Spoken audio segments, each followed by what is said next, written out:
ಮಂಗಳೂರಿನ buns hostel ವೃತ್ತ ಗುಂಡಿಮಯ.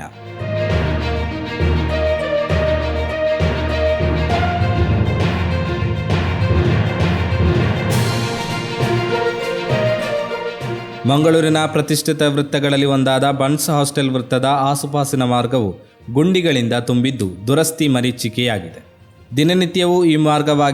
ದಿನನಿತ್ಯವೂ ಈ ಮಾರ್ಗವಾಗಿ ಸಂಚಾರ ನಡೆಸುವ ವಾಹನಗಳು ಗುಂಡಿಗೆ ಬಿದ್ದು ಏಳುತ್ತಿವೆ. ಮಳೆ ಬಂದರೆ ವಾಹನಗಳು ದೌಡಾಯಿಸುವಾಗ ಹೊಂಡ ನೀರು ಪಾದಚಾರಿಗಳಿಗೆ ಕೆಸರು ನೀರಿನ ಅಭಿಷೇಕ ಮಾಡುತ್ತದೆ. ಮಾರ್ಗದ ತಿರುವಿನಲ್ಲಿ ಉಂಟಾದ ಗುಂಡಿಯಂತೂ ಅಪಾಯಕ್ಕೆ ಆಸ್ಪದವನ್ನು ನೀಡುತ್ತಿದೆ. ಚರಂಡಿಗೆ ಹೊದಿಸಲಾದ ಸ್ಲ್ಯಾಬಿನ ಸಿಮೆಂಟು ಎದ್ದು ಹೋಗಿದ್ದು ಕಬ್ಬಿಣದ ಕಂಬಿ ಹೊರಗೆ ಬಂದಿದೆ. ಅದರ ದುರಸ್ತಿ ಕಾರ್ಯಗಳು ಇನ್ನೂ ಕೂಡ ನಡೆದಿಲ್ಲ.